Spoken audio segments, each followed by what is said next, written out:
Puji Tuhan, selamat malam Bapak Saudara. Selamat berjumpa kembali malam hari ini dalam Online Discipleship Revival Total Ministry. Tema yang akan kita bahas malam hari ini, kita akan membahas satu tema, ya. Judulnya adalah tentang berdoa, ya. Berdoa. Mungkin Bapak Saudara berpikir, ya, oh, tema hari ini tentang berdoa, mungkin mau diajak doa 2 jam lebih gitu bersama-sama. Enggak, saudara. Malam hari ini kita lebih mau memahami dan mengerti, ya, bagaimana caranya berdoa, ya. Bagi Bapak Saudara yang sudah rajin berdoa, ya bersyukur, lanjutkan. Tapi yang masih malas berdoa atau kadang-kadang berdoa, dan mungkin ada juga yang sudah berdoa namun nggak pernah mendapatkan jawaban doa itu. Sepertinya langit itu menjadi tembaga, dan apa yang kita sampaikan itu kayaknya mental balik lagi ke dalam kita gitu, ya. Kayak Tuhan itu ada atau enggak gitu, ya. Mana sih jawaban Tuhan gitu, ya. Kalau saya, mungkin Anda mendengar ada orang lain pernah doanya dijawab, kok saya nggak pernah, ya, ngalami tentang jawaban doa tersebut. Nah, salahnya di mana, ya? Berdoa itu benar baik, ya. Tapi berdoa dengan cara yang salah itu tidak menghasilkan apa-apa, ya. Kenapa, saudara? Nggak asal kita bicara dengan Tuhan. Memang, saudara, awal-awalnya, ya, ketika kita masih menjadi bayi rohani, baby Christian, saudara mau salah kayak apapun juga, Bapak di surga itu harap maklum, betul, ya? Karena apa? Ya masih anak-anak, ya, masih dimaklumi. Tapi semenjak Anda mulai dewasa rohani, ya, disinilah Anda harus mengerti tentang Tuhan itu. Konsepnya Tuhan, prinsipnya Tuhan itu apa, ya? Nah, sehingga mekanisme itu harus berjalan. Karena alam roh itu tertib. Bapak itu tertib, Tuhan Yesus itu tertib, Roh Kudus itu tertib, dan orang-orang percaya pun harus mengikuti rule-nya Allah, ya, sehingga kita juga menjadi anak-anak Allah yang tertib, tahu aturannya, ya, bukan hanya merengek-rengek, guling-guling, pokoknya nanti dengan ngancem-ngancem Tuhan gitu, ya. Tawas dulu Tuhan, kalau nggak aplikasi aku nggak bakal bantu gereja itu, ya. Tuhan sebenarnya cuma ketawa. Sebenarnya kamu nggak bantu, ya. Itu lantai di surga saya lempar ke sana, gereja itu udah jadi kok, ya. Ya, wah, sudah, kenapa? Lantainya dari emas, gitu, ya. Itu sama pendeta ditangkep plek gitu, lalu dijual. Wah, sudah, itu gereja sudah terbangun. Nggak nunggu berkat dari Anda, ya. Nah, saudara, nggak usah ngancem-ngancem dengan Tuhan. Ada juga yang mengancam dengan Tuhan, kalau ini aku nanti akan setia bayar persepuluhan dan sebagainya. Nggak perlu seperti itu. Asal Anda tahu, ya, tentang hatinya Tuhan, apa yang Anda minta dalam nama Tuhan Yesus, pasti akan Anda nikmati dan Anda terima dengan iman. Dan ini harus disertai dengan satu sikap yang benar juga. Oke, Bapak Saudara, tidak saya panjang lebarkan intronya. Nah, kita masuk pada materi pelajaran kita tentang hal berdoa ini. Nah, saudara, ada doa yang dikabulkan, ya.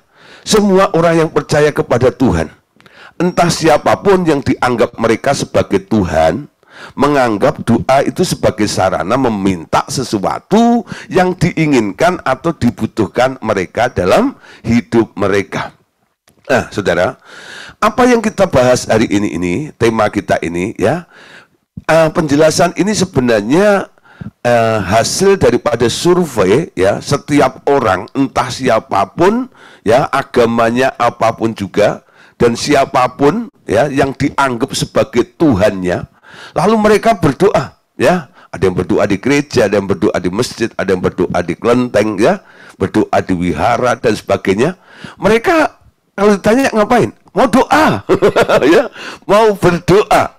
Nah, ketika berdoa, sebenarnya apa yang mereka katakan kepada Tuhannya itu, ya. Rata-rata orang datang kepada Tuhan itu selalu menengadahkan tangannya gitu, ya, minta sesuatu kepada Tuhan. Bukan salah, saudara. Daripada Anda minta kepada dukun, ya, paranormal, suhu dan sebagainya, minta kepada Tuhan itu betul, ya. Nah, Tapi kalau modal Anda datang kepada Tuhan hanya untuk minta-minta sesuatu kepada Dia, yaitu apa yang Anda inginkan dan apa yang Anda butuhkan dalam hidup Anda, itu terlalu dangkal ya. Nah, saudara, doa itu adalah merupakan komunikasi ya, antara kita dengan Tuhan ya, antara kita dengan Tuhan.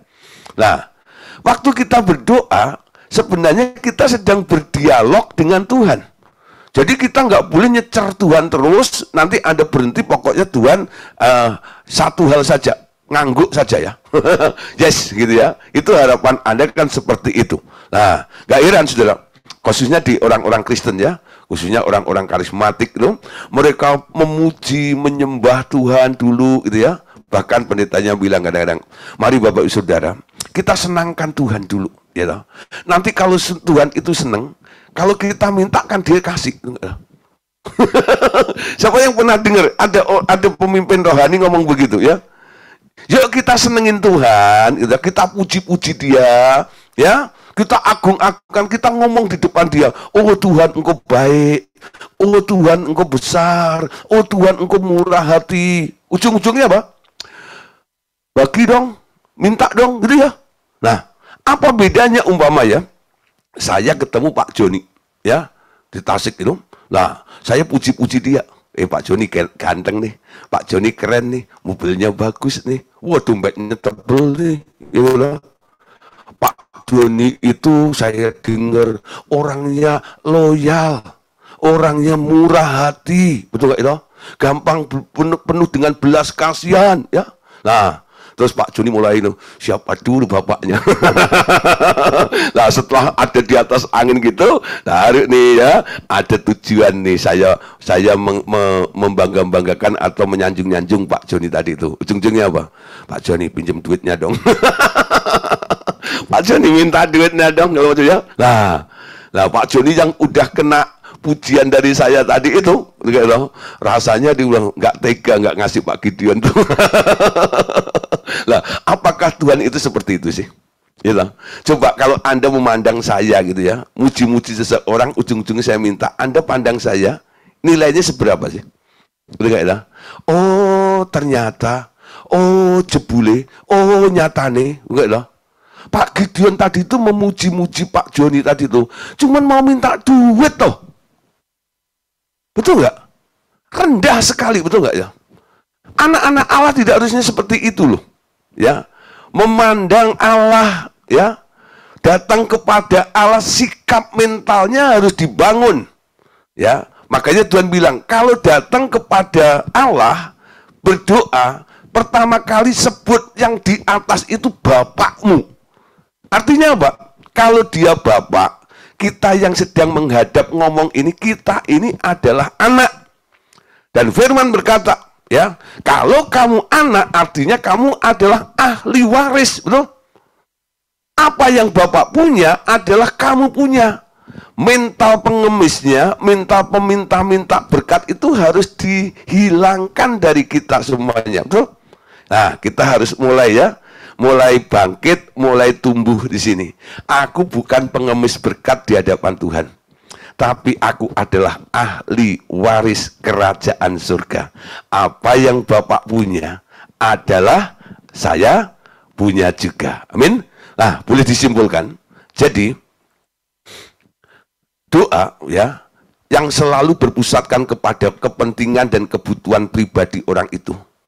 Mereka mulai memikirkan cara-cara berdoa yang membuat doanya dapat dikabulkan oleh Tuhan mereka. Jadi apa yang dilakukan sebelum dia minta itu hanya sekedar intrik saja, betul ya? Intrik saja. Ya, jangan sampai Bapak Saudara, pujian penyembahan kita yang kita naikkan kepada Tuhan itu hanya trik supaya nanti setelah kita memuji menyembah Tuhan, lalu kita minta sesuatu kepada Tuhan, doa kita akan dikabulkan di situ, ya. Nah, itu nilainya rendah. Ya. Kenapa kita harus memuji Tuhan? Kalau orang tanya sama saya, kenapa kita harus menyembah Tuhan? Kenapa kita harus mengagungkan Tuhan? Kenapa kita harus meninggikan Tuhan? Karena saya melihat hakikat Allah ya seperti itu. Memang dia pantas disebut itu karena apa? Memang keberadaan Allah yang tinggi. Memang keberadaan Allah yang besar, betul? Jadi saya menyebut Tuhan, Tuhan engkau besar karena saya melihat kebesaranmu, bukan karena saya sedang memuji-muji, intrik saja di hadapan Tuhan itu. Jadi kalau Anda bilang, oh Tuhan engkau besar, engkau ajaib. Kenapa? Karena engkau melihat satu pribadi yang besar, pribadi yang ajaib yang ada di depan Anda. Tanpa disertai sedikit pun dengan tujuan nanti setelah ini aku akan minta sesuatu kepada dia. Amin. Oke, Bapak Saudara, kita lanjutkan lagi ya. Sementara kita mengetahui sementara kita mengerti bahwa dalam hubungannya dengan kita, Allah kita mempunyai 3 daerah kehendaknya. Yang pertama adalah daerah yang disebut yang baik. Yang kedua adalah daerah yang berkenan. Dan yang ketiga adalah daerah yang sempurna. Sekarang tergantung di mana letaknya kehendak Anda di ketiga daerah itu. Itu akan menentukan tingkat keberhasilan doa Anda. Yang berdoa dalam kehendak Allah yang sempurna akan selalu mendapat kepastian untuk dikabulkan, ya. Jadi Allah itu punya 3 daerah kehendak, yaitu apa yang baik, apa yang berkenan, dan apa yang sempurna. Sekarang tergantung ketika kita datang kepada Tuhan itu kehendak kita ini ada di daerah mana. Ya, saya percaya Bapak Ibu Saudara nggak akan datang kepada Tuhan lalu minta izin kepada Tuhan, Tuhan restui saya ya, saya akan nyolong tuh. Ada nggak? Nggak ada ya. Tuhan ya dampingi saya, bila saya mau korupsi, gitu ya. Nah nggak ada gitu datang sama Tuhan begitu. Itu kan jahat, betul ya. Kita sudah tidak ada lagi di daerah jahat, ya. Jadi orang Kristen itu sekarang kehendaknya ada di 3 daerah ini, yaitu daerah baik, daerah berkenan, dan daerah yang sempurna. Coba saudara lihat ya, kalau Anda datang kepada Tuhan, keinginan kehendakmu itu di daerah yang mana? Daerah yang baik, daerah berkenan, atau daerah yang sempurna. Tapi sebelum saya jelaskan ya, kita baca dulu ayatnya di dalam Roma pasal 12 ayat 1 dan ayat yang kedua. Ini nasihat daripada Paulus ya kepada jemaat di Roma. Karena itu saudara-saudara, oleh kemurahan Allah aku menasihatkan kamu supaya kamu mempersembahkan tubuhmu sebagai persembahan yang hidup, yang kudus, dan yang berkenan kepada Allah. Itulah ibadahmu yang sejati. Janganlah kamu menjadi serupa dengan dunia ini, tetapi berubahlah oleh pembaruan budimu, sehingga kamu dapat membedakan mana kehendak Allah, apa yang baik, apa yang berkenan kepadanya, dan yang sempurna. Bapak-Ibu Saudara, 2 ayat ini merupakan nasihat dari seorang rasul besar, namanya Paulus. Ya, nasihatnya apa? Demi kemurahan Allah, Bapak-Ibu Saudara, aku menasihatkan kepadamu supaya kamu mempersembahkan tubuhmu. Tubuh hidup yang dipersembahkan kepada Tuhan. Itu artinya apa?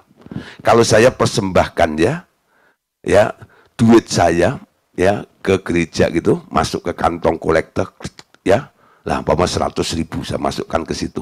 Awalnya kan punya saya, betul?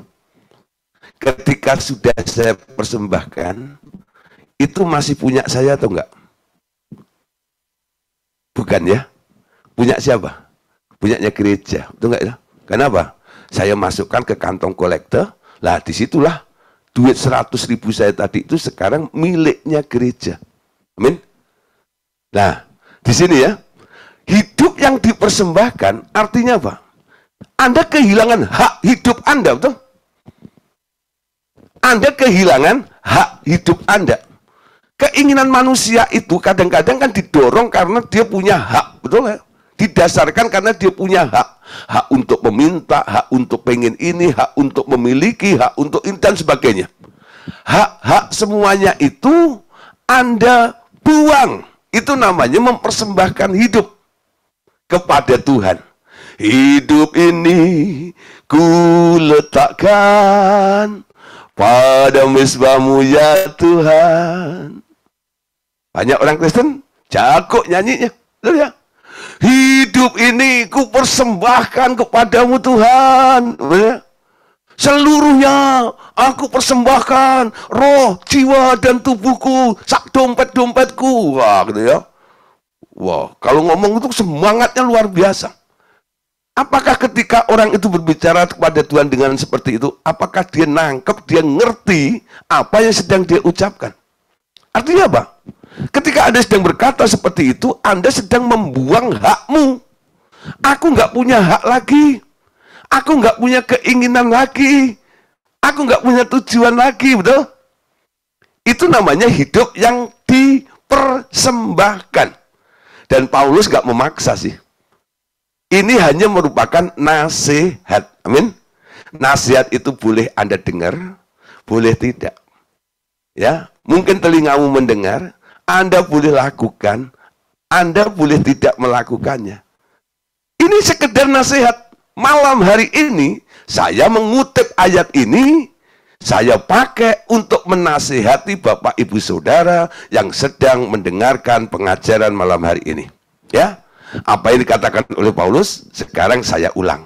Ya, saudara-saudara, oleh kemurahan Allah, aku menasihatkan kamu supaya kamu mempersembahkan tubuhmu sebagai persembahan yang hidup, yang kudus, dan yang berkenan kepada Allah. Itulah ibadahmu yang sejati. Saya nggak perlu mendengar jawaban Anda. Yang penting Bapak Ibu Saudara sekarang respon dulu. Ya, ketika saya menasihati Bapak Ibu Saudara seperti Paulus menasihati jemaat di Roma ini, apa yang Anda, respon Anda seperti apa? Apa Anda berkata, kok enak men? Atau Anda hari ini bilang ini, yes, aku mau ngikutin nasihatnya Pak Gideon hari ini. Aku mau mempersembahkan hidupku. Aku mempersembahkan tubuhku ini untuk menjadi persembahan yang hidup, yang kudus, dan berkenan kepada Allah. Amin. Sehingga menjadi persembahan yang sejati, ibadah yang sejati. Nah, di sini ketika Anda bilang, yes, agree dengan apa yang saya nasihatkan, artinya Anda sedang menanggalkan hak hidup Anda. Ya, semua kepentingan, keinginan Anda sekarang nggak ada. Hanya satu. Apa? Anda ingin tahu, Tuhan, kalau hidup ini ada di tanganmu, ada di dalam kehendakmu, Engkau mau apa? Engkau mau apa? Ya, ku di tanganmu, ku di hatimu, di pikiranmu, di rencanamu. Amin. Kita masuk dalam rencana Allah. Kita masuk dalam kehendak Allah. Sehingga ayat yang kedua berkata begini, janganlah kamu menjadi serupa dengan dunia ini. Dunia ini sedang mengejar keinginan, betul? Dunia dan keinginannya akan lenyap. Dunia itu punya ambisi, keinginan-keinginan yang didorong oleh kebutuhan-kebutuhan daging manusia itu. Sehingga manusia kalau nggak punya keinginan, kata orang dunia disebut kayak orang mati. Betul?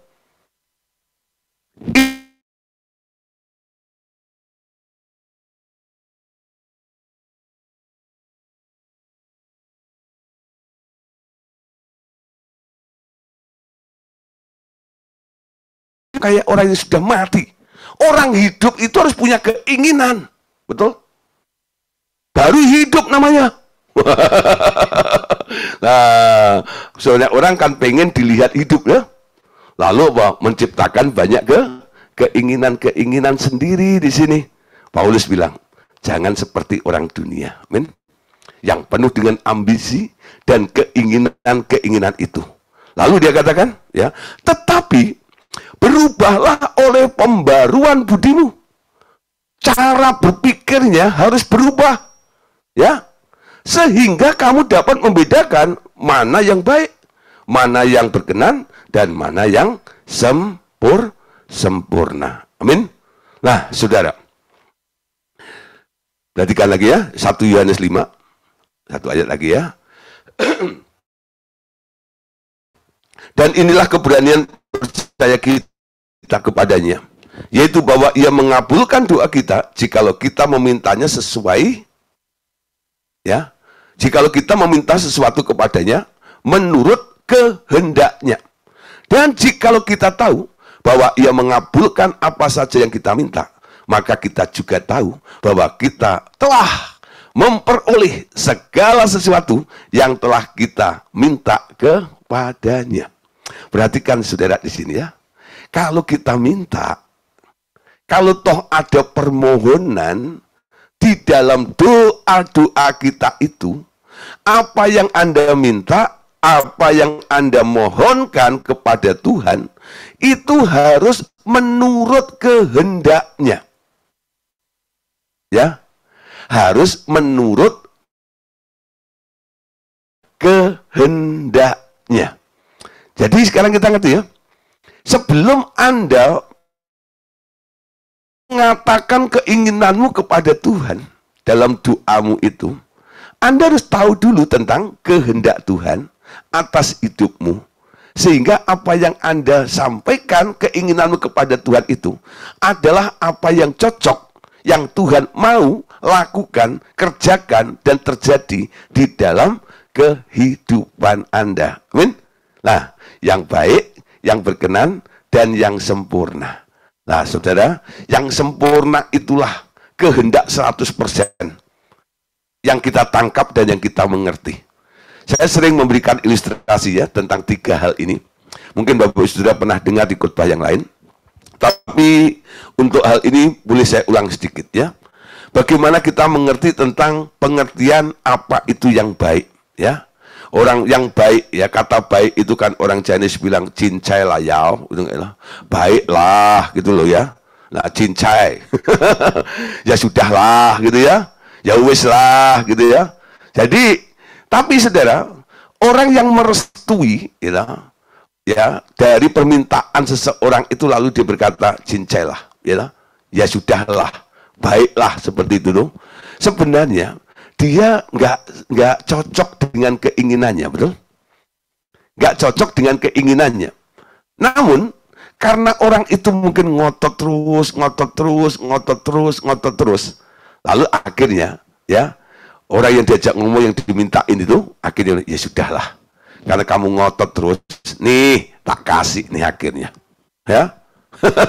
Nah di daerah baik ini ya, yang sering dikhotbahkan juga di gereja, bahwa kalau kita berdoa itu seperti seseorang yang datang kepada hakim yang lalim, ya, mengetok pintu surga bertalu-talu, ya, terus repotin Tuhan saja, ya. Akhirnya karena Tuhan itu direpotin, itu kan hakim lalim itu bilang apa? Daripada dia ngerepotin saya terus, ya sudahlah. Akhirnya saya loloskan seperti itu ya. Agak ada sedikit nada terpaksa. Sedikit nada terpaksa. Loh, banyak orang Kristen itu ada di daerah ini loh. Ya. Jadi bertalu-talu tanpa dia mau mengerti tentang kehendak Allah. Dia umbar itu keinginannya, kebutuhannya itu kepada Tuhan. Dan dia berharap-harap, kalau saya terus dari Tuhan seperti ini, nanti Tuhan akhirnya juga akan luluh dan akan memberikan apa yang saya minta itu sesuai dengan keinginan saya ini, ya. Dan itu yang terjadi banyak sekali dalam kehidupan orang-orang Kristen ada di daerah yang baik itu, ya. Nah, kalau daerah yang berkenan, saudara, ya, kata berkenan itu ilustrasi saya seperti ini ya. Ada satu ya keluarga yang punya aturan ya.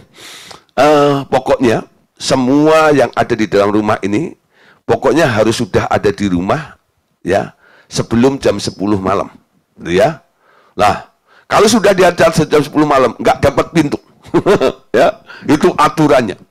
Satu hari anaknya yang sudah usia 17 tahun diundang nih sama teman-temannya untuk menghadiri acara Sweet 17. Wow, ya.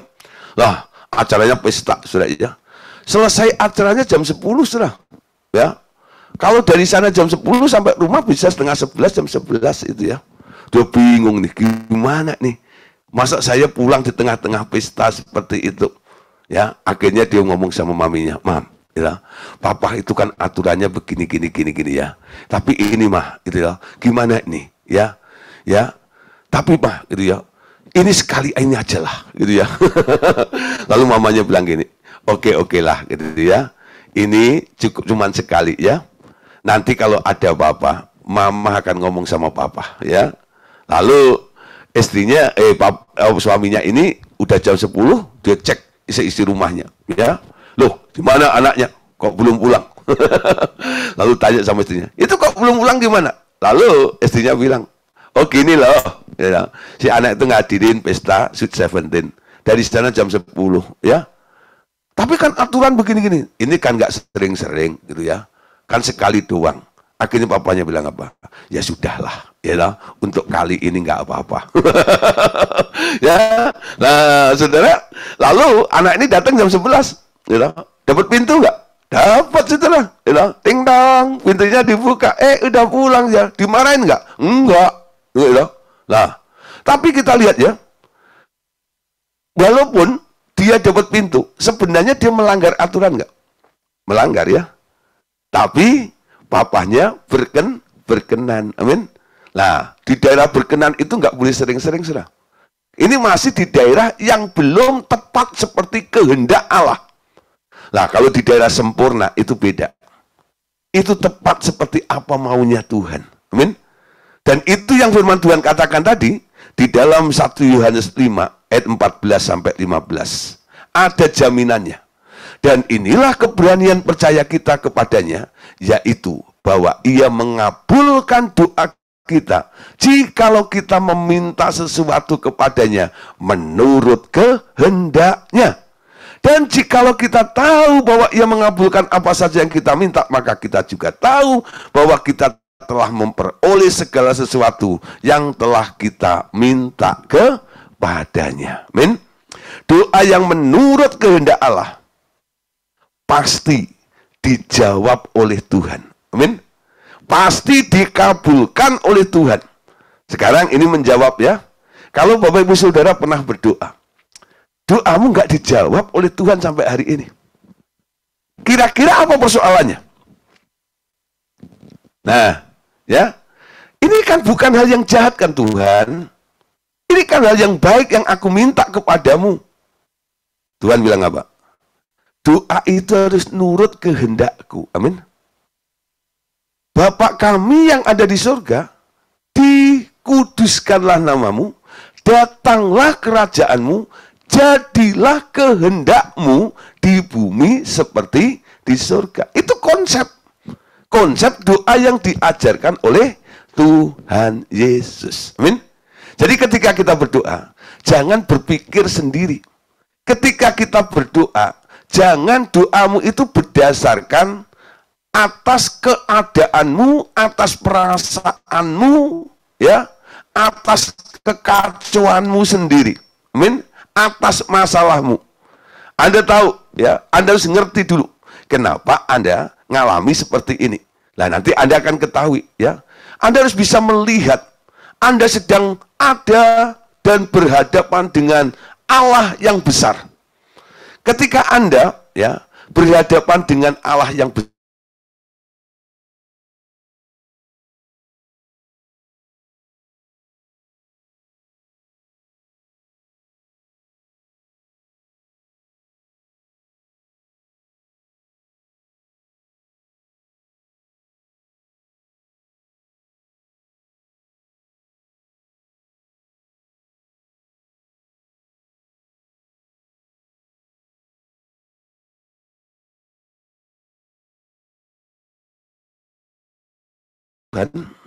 Allah yang besar itu, kita harus pakai bahasanya dia, ya.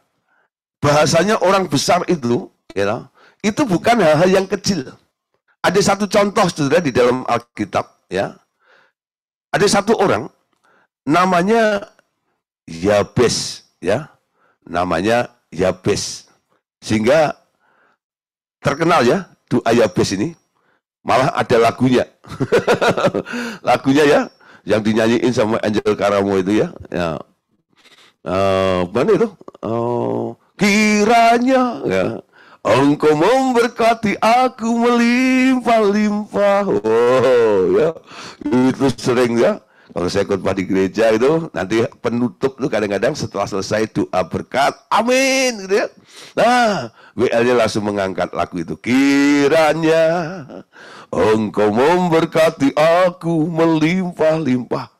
Ternyata lagu ini ya, ini adalah dikutip dari doanya seseorang namanya Yabes. Ya, siapa itu Yabes, Bapak Saudara?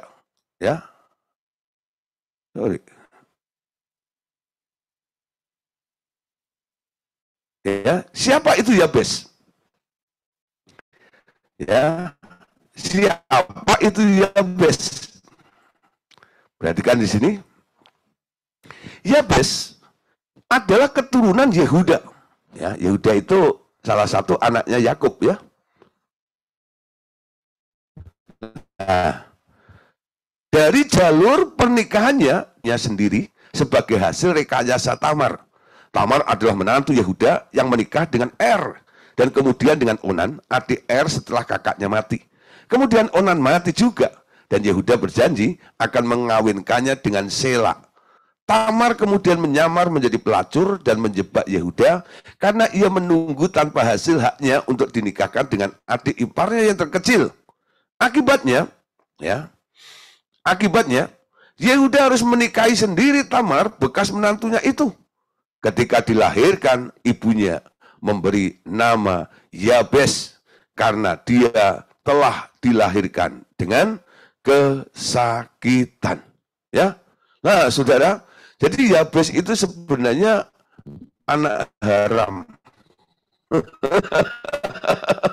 Anak haram. Anda tahu di dalam Alkitab, anak haram itu sampai 10 generasi nggak boleh datang kepada Tuhan. Betul ya? Tapi anehnya, si anak haram ini doanya dikabulkan Tuhan. Ini yang membuat kita bingung ya. Kenapa doanya orang seperti itu, doa orang sial ini, si Yabes ini, si troublemaker ini, nah, ini kenapa doanya bisa dijawab oleh Tuhan? Dalam kitab Tawarikh, ya, pasal 4 ayat 9, di sini dikatakan, saudara, Tawarikh 4 ayat 9, Yabes lebih dimuliakan daripada saudara-saudaranya. Nama Yabes itu diberi ibunya kepadanya sebab katanya, aku telah melahirkan dia dengan kesakitan. Yabes berseru kepada Allah Israel katanya, kiranya engkau memberkati aku berlimpah-limpah dan memperluas daerahku, dan kiranya tanganmu menyertai aku dan melindungi aku daripada malapetaka, ya, malapetaka. Terus sehingga kesakitan tidak menimpa aku dan Allah mengabulkan permintaannya. Perhatikan kalimat terakhir ya. Dan Allah mengabulkan permintaannya. Apa yang dikatakan oleh Yabes ini? Kiranya engkau memberkati aku melimpah-limpah dan memperluas daerahku, ya. Tanganmu menyertai aku, melindungi aku, sehingga kesakitan tidak menimpa aku. Nah, saudara, Yabes ini, ya, kalau dia melihat dirinya sendiri, harusnya itu dia akan ngomong begini ya. Oh Tuhan, ya Allah, engkau lihat keberadaan hambamu ini. Hambamu ini tak layak menghadapmu, ya. Karena hambamu ini, ya, kami lahir dari perkawinan yang nggak benar. Ya. Tapi si Yabes itu nggak ngomong seperti itu. Ketika dia datang kepada Tuhan, ya, berdoa kepada Allah itu, dia bicara tentang hal-hal yang besar. Dia minta hal-hal yang besar itu. Kiranya Tuhan, engkau memberkati aku melimpah-limpah, memperluas daerahku. Ya. Nah, dari apa yang dikatakan, yang dilakukan oleh Yabes ini, sekarang muncul pertanyaan, bukan? Pertanyaannya, mengapa doa orang dengan latar belakang buruk seperti dia, ya seperti Yabes ini, justru dikabulkan? Ya. Nah, mungkin Bapak Saudara sempat juga ya berpikir, kenapa ya Yabes yang orang seperti itu, kok doanya dikabulkan ya? Ada beberapa orang, saudara, ya, dia telepon saya, Pak Gideon, ya, tolong Pak Gideon, doain ya, saya mau ini, mau itu, tolong gini. Kenapa nggak doa sendiri? Lalu dia bilang gini, Pak Gideon, ya, Pak Gideon itu kan dekat dengan Tuhan. Ya, nah, doa Pak Gideon itu, ya, nah, dibanding saya orang yang nggak layak di hadapan Tuhan seperti ini, doa Pak Gideon lebih cepat dikabulkan daripada doa saya. Ada orang-orang yang ngomong seperti itu ya. Nah, memang tidak menutup kemungkinan, memang ada ya. Tuhan itu bergaul karib dengan orang-orang yang berkenan kepadanya dan doanya selalu didengar. Ada juga. Tapi ada hal juga, saudara. Ada orang model tipenya Yabes ini, kok doanya didengar, saudara, oleh Tuhan. Ya. Nah, pertanyaannya ini, saudara. Ya, jawabannya apa kira-kira? Yang berkenan. Betul? Doa yang berkenan. Ya, doa yang berkenan. Jadi contohnya ya, doa berkenan itu siapa? Yabes. Doa yang baik, ya, itu contohnya siapa? Hakim yang lalim itu loh, yang digedor-gedor. Ya. Nah, jadi ada 3 daerah dengan gaya orang masing-masing ketika datang kepada Tuhan. Ada yang gedor-gedor terus itu. Nanti hasilnya apa? Dinilai oleh Tuhan, cincela ya, baiklah. Ini doa di level daerah baik. Ya, Yabes doanya ada di level daerah berkenan. Kenapa Yabes berkenan? Karena dia memakai atau meminjam bahasanya Allah yang besar itu. Betul? Dia tidak melihat dirinya, tapi dia melihat tentang rencana Allah atas setiap kehidupan seseorang itu. Sehingga ketika Yabes bisa mengatakan hal-hal seperti apa yang ada di dalam Allah itu, itulah yang membuat akhirnya Allah itu berkenan atas doanya Yabes. Amin. Nah, saudara, kalau ada di bank ya, bank itu kan banyak orang datang ke sana selain jadi nasabah untuk menabung di situ, ada juga yang cari kreditan, cari utangan ke bank gitu ya. Nah, ada seseorang nih datang ke sana, dia mau pinjam uang nih, mungkin pinjam 50 juta gitu ya. Nah, kira-kira ya ketika ditanya ya sama tellernya ini, Bapak mau apa? Oh, saya mau pinjam buat dana ini 50 juta ya. Nah, siapa yang ngurus, saudara? Itu bagian teller ya, yang mengurus itu.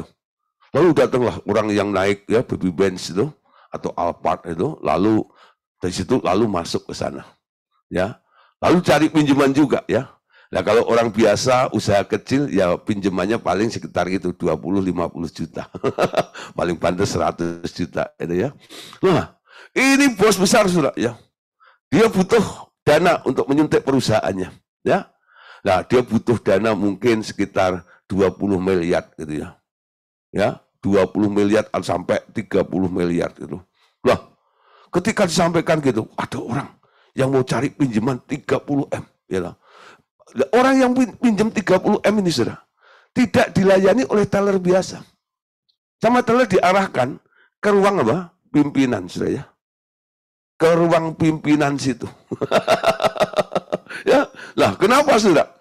Karena apa yang dikatakan, apa yang dibutuhkan oleh orang yang datang itu, ya tahu, itu kapasitasnya kapasitas pemimpin, betul nggak itu? Makanya dia dilayani oleh pemimpin bank itu, saudara. Kenapa? Dia pinjam ya uang yang besar seperti itu. Sama, saudara ya. Kalau Anda hanya berdoa ya, merasa diri Anda nggak layak, ada Tuhan, ya, saya tidak minta banyak kok, gitu ya. Asalkan bisa makan pakai kecap aja nggak apa-apa gitu. Ya, yang penting perut ini terisi, nggak masuk angin, sehingga nggak minum tolak angin. Katanya orang pintar kan minum tolak angin. Lah, sudah. Ya, jadi mintanya hanya untuk cukup makan itu dan situ dan sebagainya. Bahasa-bahasa yang seperti itu. Nah, itu ya itu bahasa enteng ya. Tapi Anda lihat ya, Anda tidak sedang menghargai Tuhan yang besar itu. Yabes walaupun keadaannya, orang katakan, orang ini, ya ada bosialah seperti itu ya. Ini kayak seperti itu. Tapi, ya, Yabes tidak ngomong tentang dirinya. Tapi dia ngomong tentang hakikat Allah. Sehingga bahasanya apa? Tuhan berkati aku melimpah-limpah. Perluas daerahku. Engkau sanggup menghindarkan aku dari bahaya. Sehingga kesakitan tidak menimpa aku. Ketika mendengar, melihat ada orang berkata-kata seperti itu, Tuhan berkenan, Tuhan senyum. Boleh juga nih. Boleh juga nih. Yabes akhirnya menerima jawaban doa dari Tuhan. Atau doanya dikabulkan. Tangkap saudara ya. Bagaimana kita bisa doa kita ini dikabulkan oleh Tuhan. Yang pertama tadi. Ya, mungkin masih di daerah yang baik. Perlu naik lagi di daerah yang berkenan, ya. Tapi terus jangan terus di daerah berkenan itu terus. Hidup Anda juga harus mengalami transformasi. Paulus bilang, jangan seperti orang dunia ini. Berubahlah, ya, secara akal budimu supaya engkau bisa mengejar sampai di daerah yang namanya sempurna. Amin. Orang yang doa, ya, yang ada di daerah sempurna itu adalah orang yang doa dengan iman. Betul? Iman. Iman itu apa sih? Definisi iman apa? Iman adalah dasar dari segala sesuatu yang kita harapkan. Bukti dari segala sesuatu yang tidak kita lihat. Amin. Doa, ya, disertai dengan iman akan menghasilkan anointing, urapan yang luar biasa. Nah, tiga hal ini akan terjadi di dalam kehidupan orang-orang yang akan mengalami doa di daerah yang sempurna itu. Doa yang disertai iman adalah doa orang yang berada dalam posisi benar, ya, atau sempurna di hadapan Allah. Dan doa yang bersungguh-sungguh itu sangat besar khasiatnya, sangat besar kuasanya. Amin. Kapan itu terjadi, saudara? Hanya Roh Kudus yang bisa mengerjakan di dalam kehidupan kita. Dia adalah sang transformer dalam kehidupan kita, yang mengubah dalam kehidupan kita. Jadi ketika seseorang dipenuhi oleh Roh Kudus, di situ ada anointing, ya, ada urapan Allah yang meliputinya. Di situ ada penyertaan Allah atas orang-orang yang dipenuhi oleh Roh Kudus itu. Dan apa saja yang dilakukan oleh orang-orang yang telah dipenuhi oleh Roh Kudus itu, dan apa yang diucapkan oleh orang itu akan berhasil. Amin. Doa yang tidak sedikit pun disertai bimbang, ya, akan terjadi dengan sangat cepat. Nah, sekarang kita lihat bagaimana hubungan unsur-unsur ini di dalam doa yang berkuasa.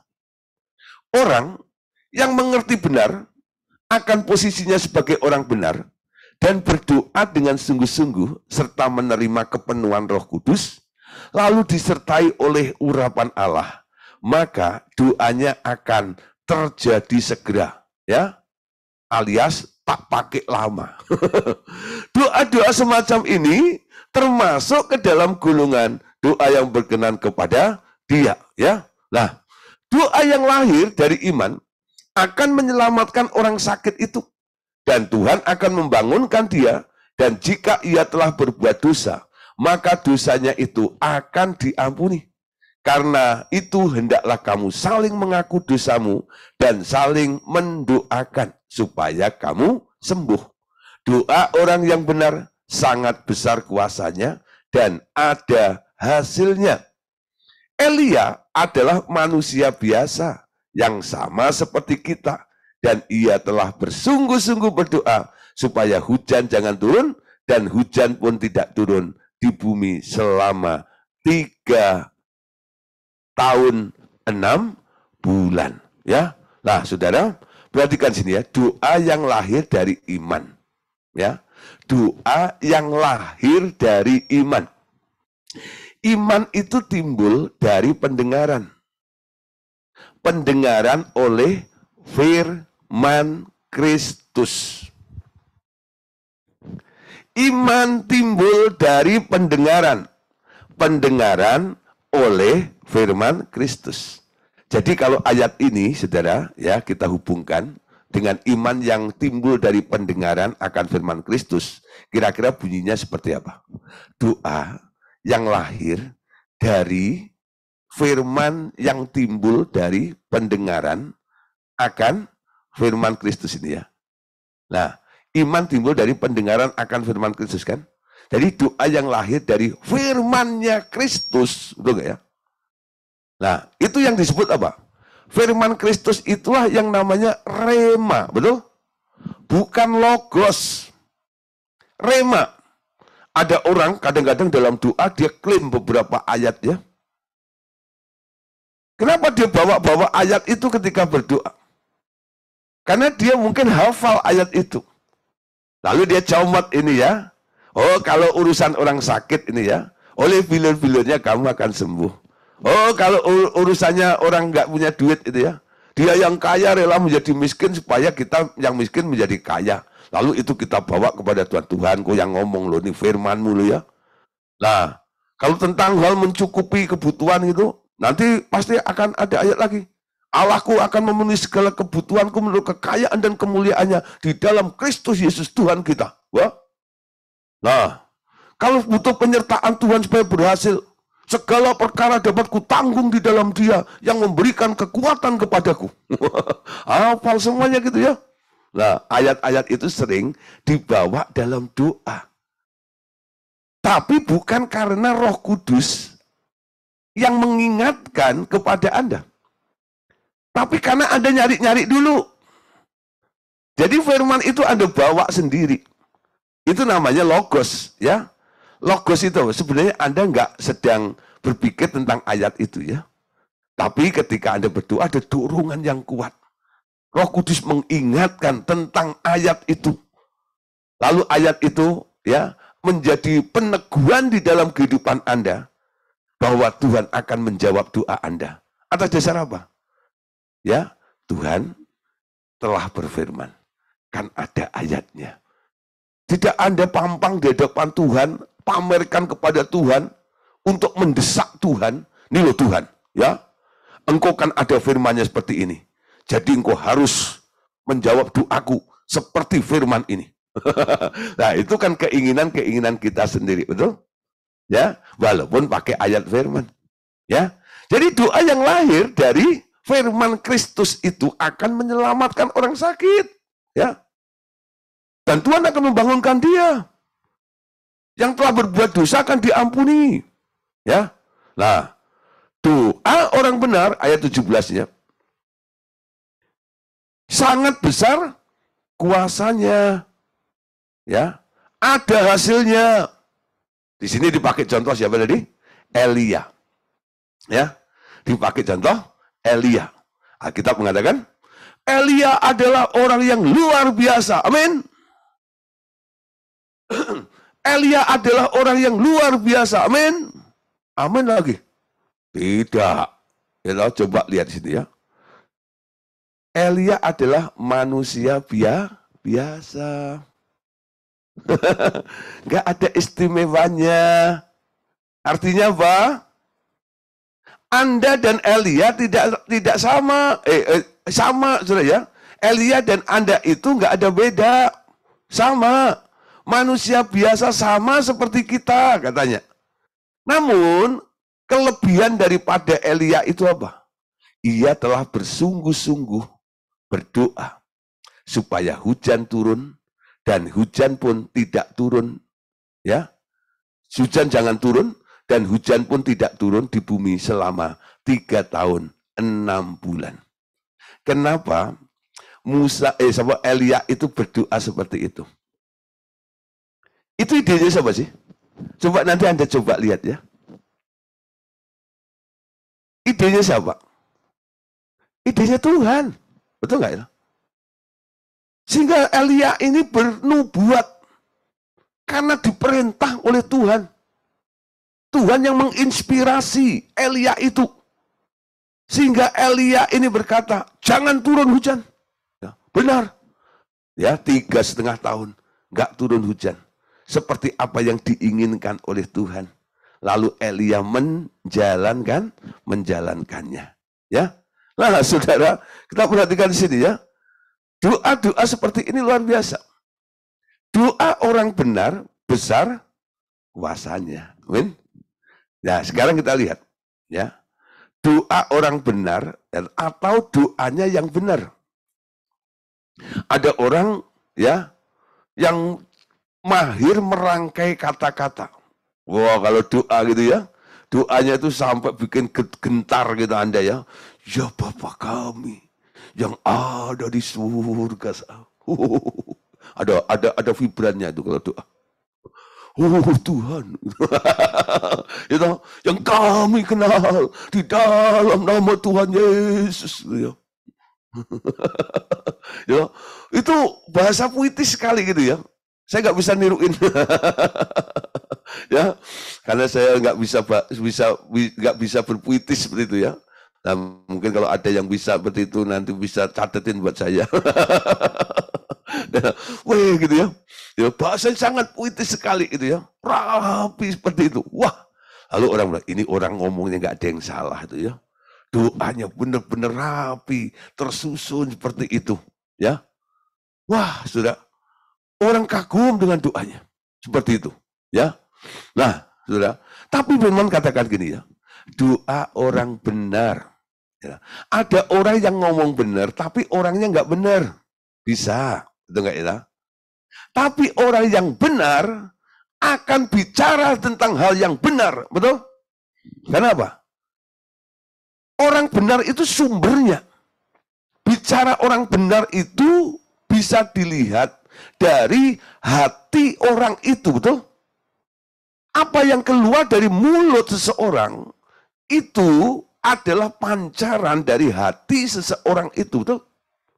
Orang boleh dikatakan sebagai orang benar karena hatinya benar, betul? Tangkap saudara ya. Tapi orang yang ngomong benar, belum tentu hatinya benar, ya itu beda. Kenapa orang hatinya nggak benar?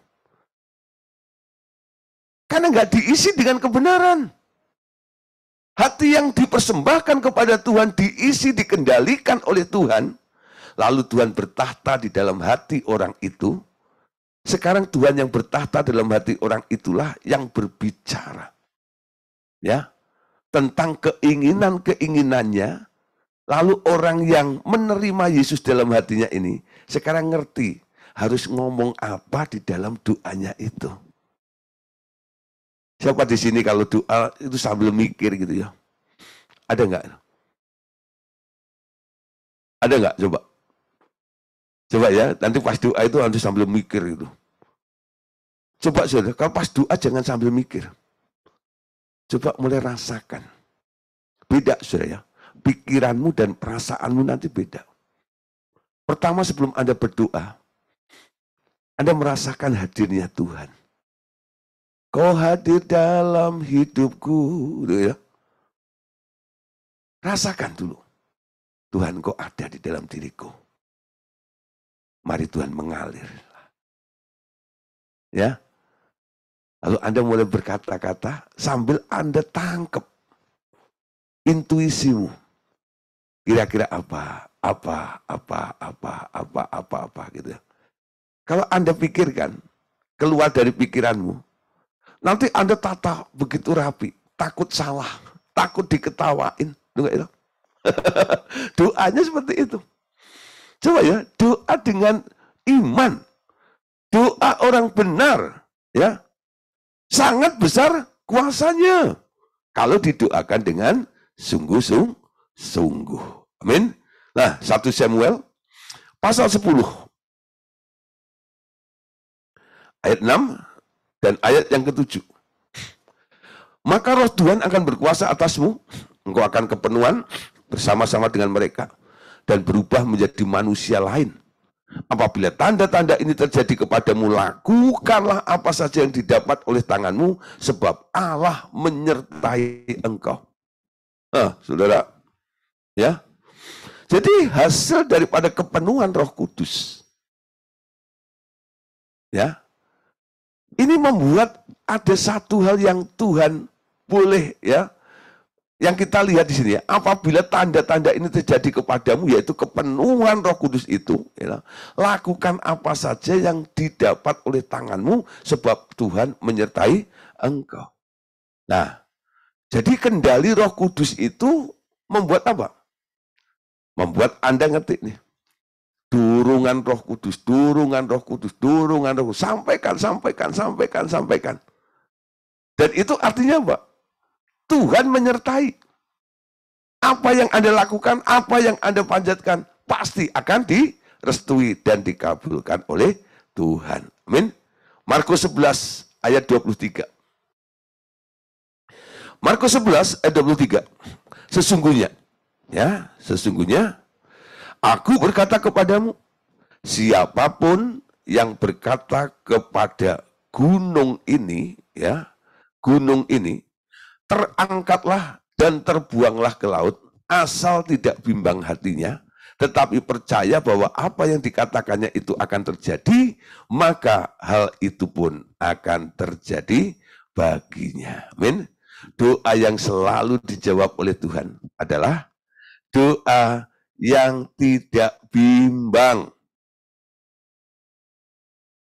Ya, doa yang tidak bimbang. Bagaimana Anda minta sesuatu dan Anda tidak bimbang?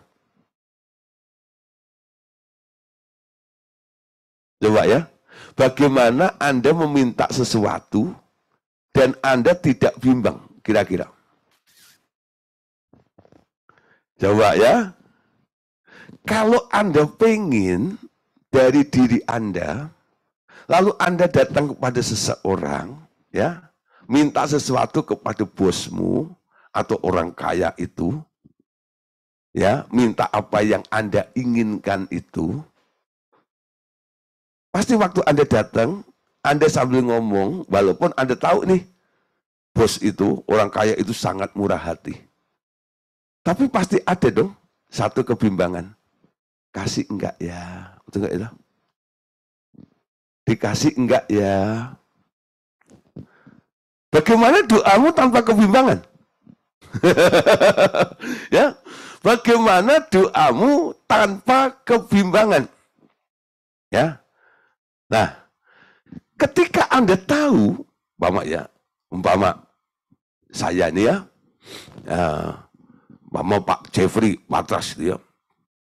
Umpama saya tahu, saya ngerti nih Pak Jeffrey Patras mau memberkati saya, mama gitu ya. Mau kasih apa gitu ya sama saya. Nah, lalu saya datang minta kepada dia seperti apa yang saya dengar tadi loh. Yang saya tangkap, Pak Jeffrey Patras tuh mau kasih saya ini. Ya, mungkin mau kasih saya apa namanya? Kue apalah gitu. Kue apa ya, kue gitu ya. Wah, itu. Nah, durian lah gitu ya. Mau kasih saya durian. Lalu saya dengar nih Pak Jeffrey Patras ya baru dapat durian banyak. Lalu dia ingat, dia ngomong sama Pak Andi ya, Pak Andes Andi ya, aku mau kasih Pak Gideon ya. Pak Andes Andi ngomong, Pak Gideon, Pak Jeffrey mau kasih apa? Durian. Pak Jeffrey-nya nggak ngomong sama saya, tapi saya dengar dari Pak Andes Andi gitu ya. Nah, lalu saya datang ke Depok. Ya, Pak Jeffrey Patras, boleh nggak saya minta durian? Dikasih nggak kira-kira? Pak Gideon, sebelum Pak Gideon minta, saya tuh sebenarnya pengen kasih Pak Gideon loh, cuman belum sempat telepon Pak Gideon. Tanggus ya, ya. Saya datang ke situ itu tanpa kebimbangan loh. Kenapa? Karena saya sudah mendapatkan informasi bahwa Pak Jeffrey Patras mau kasih saya durian. Amin. Saya ragu nggak? Saya bimbang nggak? Enggak. Itu cara membuang kebimbangan. Dengan mengetahui apa saja yang dia mau lakukan, dia mau berikan, dia mau perbuat untuk Anda, ketika Anda datang kepada Tuhan, membuat Anda nggak bimbang. Karena Anda sedang jalan di dalam kehendak Dia, betul? Ya, sedang jalan di dalam kehendak Dia. Sampai Tuhan itu bilang gini, kamu boleh berkata kepada gunung ini, beranjaklah, ya, tidak bimbang hatinya,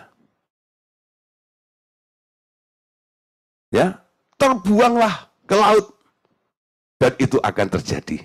Maka hal itu pun akan terjadi juga baginya. Wah, luar biasa. Gunung bisa pindah loh. Ya, gunung bisa pindah. Nah, saudara, jadi inilah yang boleh kita mengerti ya. Ada 3 daerah tadi itu. Ini yang penting. Anda ada di daerah baik, atau Anda ada di daerah berkenan, atau Anda ada di daerah yang sempurna, sehingga doamu itu dinilai, dilihat oleh Allah. Ya, sehingga Tuhan bisa berkata, ini doanya orang benar. Sangat besar kuasanya. Amin. Pasti terjadi. Ayo kita ubah ya. Kita benahi, kita koreksi sendiri. Kalau saya hari ini masih ada di daerah yang baik, saya mau meningkat ya di daerah doa yang berkenan. Kalau sudah di sini nih, Anda boleh pindah lagi nih ke daerah yang sempurna. Amin. Di daerah yang sempurna. Nah, di daerah yang sempurna ini yang sangat yang harus terjadi di dalam setiap kehidupan orang yang percaya ini, ya. Nah, Bapak Saudara, sekarang kita tahu ya, doa, iman, dan urapan. Urapan itu artinya apa? Kepenuhan Roh Kudus, dipimpin oleh Roh Kudus. Kehendak Allah itu semakin nyata di dalam setiap kehidupan kita. Nah, bagian terakhir untuk malam hari ini, ya. Bagaimana kita bisa masuk di dalam kehendak Allah yang sempurna, sehingga doa kita pasti dikabulkan. Doa Anda harus disertai dengan penyangkalan diri. Ya, penyangkalan diri. Semua yang ada di dalam diri Anda harus dibuang. Ini namanya menyangkal diri. Di dalam perjanjian baru, kita yang percaya kepada Tuhan Yesus sebagai Tuhan dipanggil mengikut Dia, menjadi pasukan imam yang dikhususkan untuk melakukan kehendak-Nya. Kita dipanggil masuk ke daerah kehendak-Nya yang sempurna. Kita tidak seharusnya tetap tinggal di daerah kehendak Allah yang baik atau berkenan saja. Untuk tetap tinggal dalam pusat kehendak Allah yang sempurna, Ia meminta Anda mengosongkan diri dari kemanusiaan Anda. Itu artinya semua keinginan hati, cita-cita, dan hawa nafsu kedagingan Anda harus disalibkan di atas kayu salib Anda. Setelah itu Ia sendiri menaruh keinginan-keinginannya di dalam kita. Maka segala keinginan yang timbul di dalam hati Anda tak lain adalah keinginan Dia. Matius 10:38. Barang siapa tidak memikul salibnya dan mengikut aku, ia tidak layak bagiku. Artinya tidak layak, tidak dikabulkan kalau tak memikul salibnya. Roma 7 ayat 7.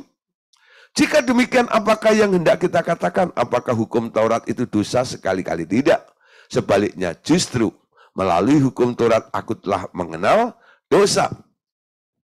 Karena aku juga tidak tahu apa itu keinginan. Kalau hukum Taurat tidak mengatakan jangan mengingini. Tetapi dengan perintah itu dosa mendapat kesempatan untuk membangkitkan di dalam diriku rupa-rupa keinginan.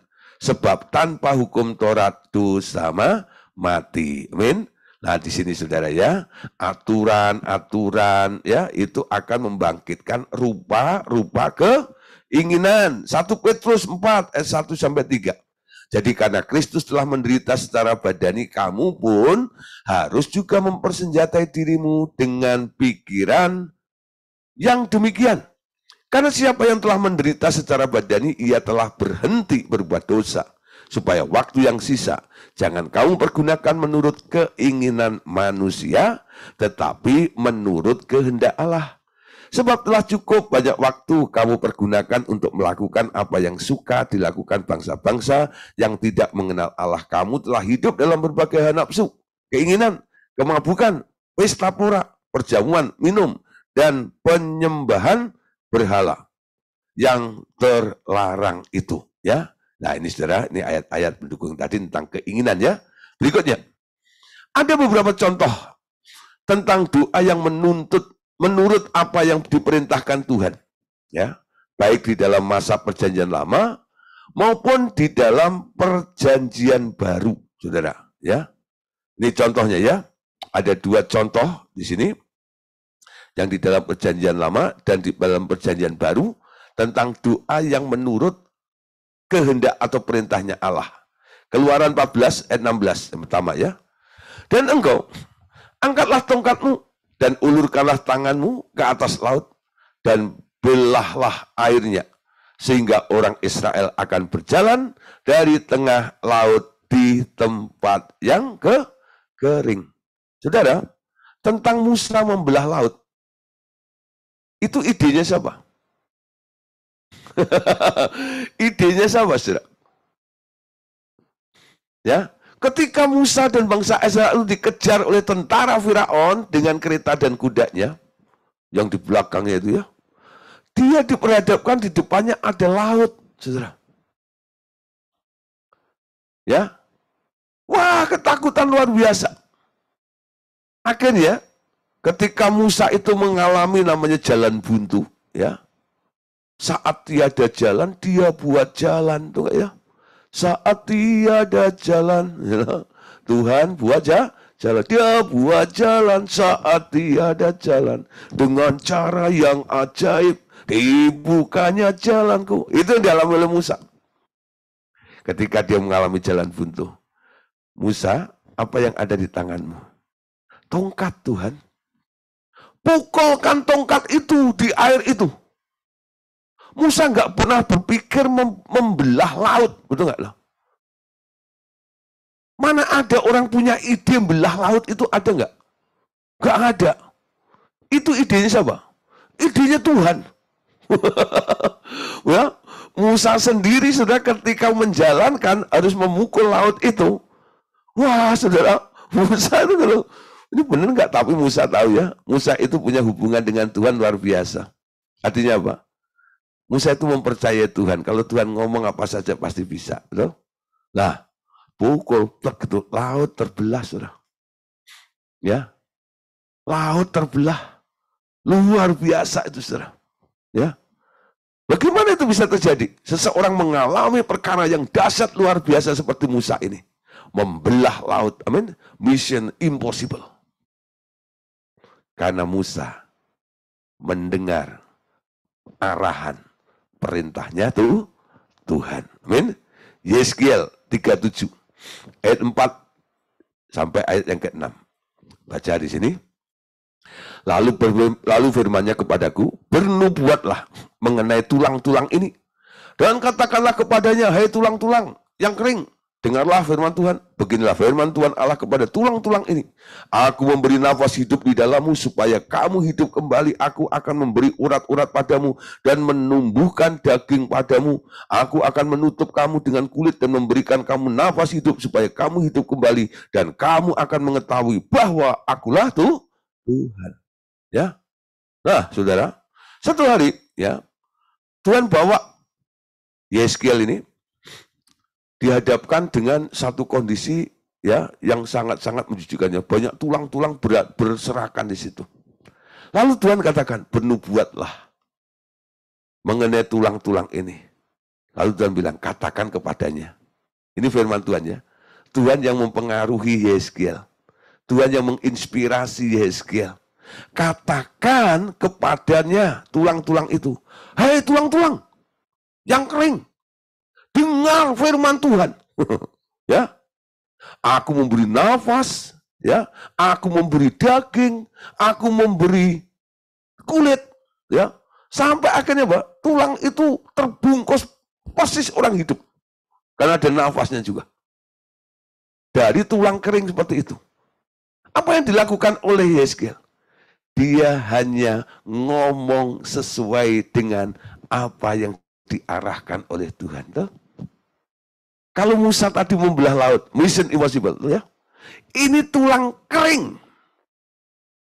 Kalau engkau sedang menghadapi tulang kering di dalam hidup Anda, entah itu perusahaan Anda sedang kering, masa depan Anda sedang kering juga.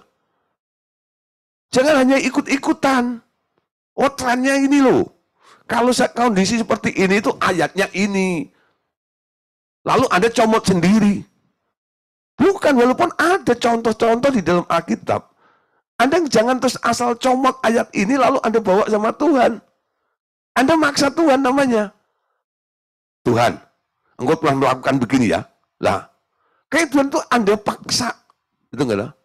Dengan ayat itu, betul? Jangan. Tuhan, engkau tahu apa yang sedang aku alami. Tapi aku punya Tuhan yang besar. Aku punya Tuhan yang besar. Amen? Aku punya Tuhan yang ajaib. Aku punya Tuhan yang dahsyat. Aku punya Tuhan yang luar biasa. Dahsyat perbuatanmu. Wah, tak berbatas kuasamu Tuhan. Semua dapat kau lakukan. Men. Apa yang kelihatan mustahil bagiku, itu sangat mungkin bagiku. Ya.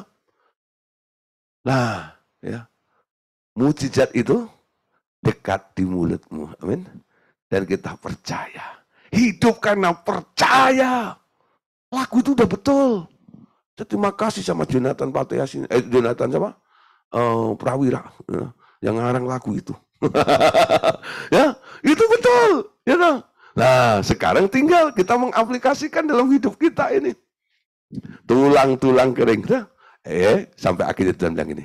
Oke, sekarang Pak Joseph, Joni, katakan sama usahamu itu. Beginilah firman Tuhan. Karena Pak Joni diinspirasi oleh Roh Kudus. Tuh. Ngomong sesuai dengan apa yang didorong oleh Roh Kudus untuk Anda ngomong. Tentang keadaanmu itu. Kalau idenya dari dia yang bertanggung jawab untuk melakukannya sesuai dengan apa yang Anda nubuatkan itu. Men. Nubuatan nggak pernah dihasilkan oleh pikiran manusia.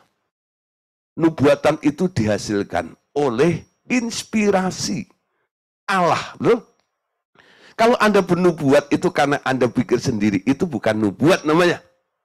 Itu kubuat namanya. Loh. Anda sampaikan kepada orang lain namanya buat lu namanya, bukan nubuat, betul nggak itu? Nah, nubuat itu murni dari Tuhan. Amin. Nah, sekarang ya, satu ayat lagi dalam perjanjian baru ya, Kisah 9 ayat 17 ya. Kisah 9 ayat 17. Ini ayat indah sekali. Ya, 9:17. Lalu pergilah Ananias ke situ dan masuk ke rumah itu. Ia menumbangkan tangannya ke atas Saulus, katanya, Saulus saudaraku, Tuhan Yesus yang telah menampakkan diri kepadamu di jalan yang engkau lalui, telah menyuruh aku kepadamu, supaya engkau dapat melihat lagi dan penuh dengan Roh Kudus. Bagaimana Ananias bisa mencelikkan, bikin melek matanya Saulus? Ayo. Karena Tuhan yang suruh. Jadi Ananias itu bukan sedang cari sensasi. Ada nih gini. Lalu orang sok pahlawan itu datang ke situ gitu ya. Wah, klaim ini, klaim itu. Wah, banyak nih saudara. Ya, doanya bukan hanya di kamar. Doanya di Monas. Doanya diancol. Sekarang pertanyaan disuruh Tuhan atau enggak aja. Betul? Ya kalau disuruh Tuhan enggak apa-apa. Ya, tapi kembali, disuruh Tuhan atau tidak? Ananias disuruh Tuhan. Tuh. Ketika disuruh dia ngeper. Karena yang didoain ternyata apa? Waduh Tuhan, aku tahu orang itu. Gitu ya. Siapa berani deket, lihat kumisnya aja takut aku. Gitu.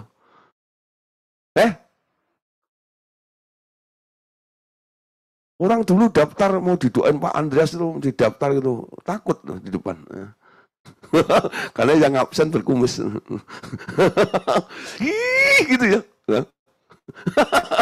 Nah, ini siapa namanya? Ananias tadi itu disuruh doain Saulus. Kalau Anda nih jadi Ananias, coba. Disuruh Tuhan gitu. Jalan nggak kira-kira? Semua orang tahu siapa Saulus kan? Walaupun dia sudah buta, jatuh dari kuda itu. Tapi pengawalnya kan masih banyak, betul? Dekat situ bisa leher potol, ya putus lehermu. You know? Nah, tapi Tuhan memberikan peneguhan kepada Ananias. Jangan takut. Dia aku pilih menjadi alatku. Detail, saudara. Nangkep, saudara ya? Kalau semua orang Kristen kayak Ananias, betul? Apa yang dilakukan semuanya atas izin dan perintah Tuhan. Wow, keren, betul? Buahnya mateng tetap. Anda lihat hasilnya. Hasil daripada ketaatan Ananias menghasilkan seorang Paulus. Jadi Paulus itu sebenarnya hasil dari dua orang, loh, saudara. Ketaatan dua orang. Dan kemurahan dari dua orang. Yang pertama Ananias. Yang kedua siapa? Coba. Nggak tahu ya. Ini kalau onset saya panjangin pertanyaannya. Kan ini online itu ya. Ya. Siapa coba? Ya. Tadi kan sebelum mulai tadi pada pertanyaan ini saya cuma ketawa aja dengar gitu ya. Weh, pintar juga nih murid-murid ya. Ya sudahlah ya. Pak Joni ikut-ikut itu. Nah, sekarang nih saya tutup dengan pertanyaan gitu ya. Lah gitu ya. Siapa nih selain Ananias yang punya pengaruh atas hidupnya Paulus itu? Stefanus tuh. Ketika di Rajam Batu, siapa yang memimpin itu? Ya pasukan itu. Pasti Paulus, Saulus itu ya. Tapi Stefanus berdoa kayak Tuhan Yesus di kayu salib, betul? Tidak mengutuki orang yang menganiaya, merajam dia dengan batu. Ampuni mereka Tuhan. Doa daripada Stefanus itu menghasilkan Paulus. Ketaatan daripada Ananias itu menghasilkan Paulus. Buahnya manis. Amin. Buahnya sempurna. Kalau semua orang yang dihasilkan semua muncul kayak Paulus seperti ini. Wah, saudara, Anda yang dipakai oleh Tuhan, Anda yang berdoa, doamu dikabulkan. Kira-kira seneng nggak, saudara ya? Yuk, saudara ya, belajar doa bukan hanya karena didorong oleh keinginan, kebutuhanmu. Ya, coba mulai pertama kali apa? Persembahkan hidupmu. Tuhan, ini hidupku. Aku persembahkan kepadamu. Supaya apa yang aku lakukan, cara saya bereaksi ini benar menurut kontrolmu gitu loh Tuhan. Step by step. Jahat sih sudah enggak Tuhan. Kadang-kadang saya maksa engkau di daerah baik itu loh. Kadang-kadang saya menggunakan kondisi untuk supaya berkenan kepadamu. Tapi sekarang saya mau mati untuk diriku. Sangkal diri, betul? Pikul salib, ikut Yesus. Ikut kehendak Allah itu. Itu nanti yang akan membuat hatimu ya punya sikap yang benar. Amin. Nah, untuk sikap yang benar akan kita lanjutkan hari Senin nanti. Amin. Oke, terima kasih untuk malam hari ini. Tuhan Yesus memberkati kita semuanya. Amin.